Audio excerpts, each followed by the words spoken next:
एक संत के पास एक बहरा आदमी सत्संग सुनने आता था। वह पूरी तरह से बहरा था। उसके कान थे, लेकिन वे नाड़ियों से जुड़े नहीं थे। वह एक शब्द भी नहीं सुन सकता था।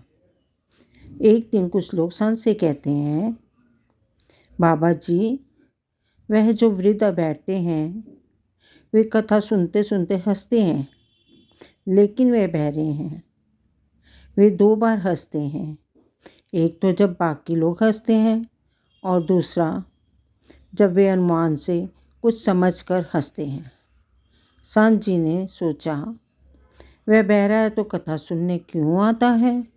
संत जी ने देखा कि वह व्यक्ति रोज़ समय पर सत्संग में आता था और घंटों बैठा रहता था, कभी उठकर नहीं जाता था। यह देख संत जी को और अधिक कौतूहल हुआ। उन्होंने सोचा, अगर वह बहरा है तो कथा क्यों सुनता है। यदि वह कथा नहीं सुन सकता तो उसे रस नहीं आएगा और फिर वह यहाँ क्यों बैठेगा। संत जी ने उस वृद्ध को बुलाया और उसके कान के पास ऊंची आवाज़ में पूछा, क्या तुम्हें मेरी आवाज़ सुनाई देती है। वृद्ध ने कहा, क्या बोले महाराज। संत जी ने फिर से आवाज़ और ऊंची कर कर पूछा, जो मैं कह रहा हूँ क्या वह सुनाई पड़ता है। वृद्ध ने वही उत्तर दिया, क्या बोले महाराज। आप संत जी समझ गए कि वह व्यक्ति वास्तव में पूरी तरह से बहरा है। संत जी ने सेवक से कागज़ और कलम मंगवाया और फिर लिख कर पूछा, तुम रोज़ यहाँ क्यों आते हो जब तुम सुन नहीं सकते। वृद्ध ने लिखा, बाबा जी, मैं सुन तो नहीं सकता, लेकिन यह तो समझता हूँ कि जब कोई महापुरुष बोलते हैं तो उनका शब्द पहले परमात्मा में डुबकी मारता है। वे जो बोलते हैं वह मेरी आत्मा को छूता है, भले ही मैं उसे सुन नहीं पाता। इसी कारण मैं यहाँ आता हूँ।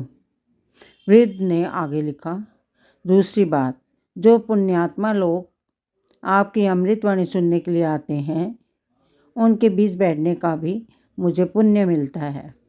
इसी कारण मैं सत्संग में आता हूँ। मुझे तो आपका आशीर्वाद और वाणी का प्रभाव अपने शरीर में महसूस होता है। संत जी ने देखा कि यह वृद्ध व्यक्ति तो गहरी समझ वाला है और अब आध्यात्मिक दृष्टि से संपन्न है।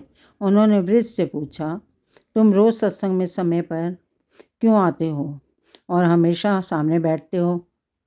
वृद्ध ने उत्तर दिया, बाबा जी, मैं परिवार में सबसे बड़ा हूँ और जब बड़े लोग कुछ करते हैं तो छोटे भी वैसा ही करते हैं। जब मैंने सत्संग में आना शुरू किया तो मेरा बड़ा बेटा भी यहाँ आने लगा। शुरू में मैं उसे बहाने से लाता था, लेकिन फिर जब वह अपनी पत्नी को लाया और पत्नी बच्चों को लाया, अब पूरा परिवार यहाँ आता है। मुझे लगता है कि इससे घर में संस्कार आ रहे हैं। संत जी उनकी बातों को ध्यान से सुना और समझा। उन्होंने कहा, तुम्हें हंसने का पूरा अधिकार है और तुम्हारा यह कार्य भी बहुत पुण्यकारी है। तुम्हारी उपस्थिति से तुम्हारे परिवार को लाभ मिल रहा है।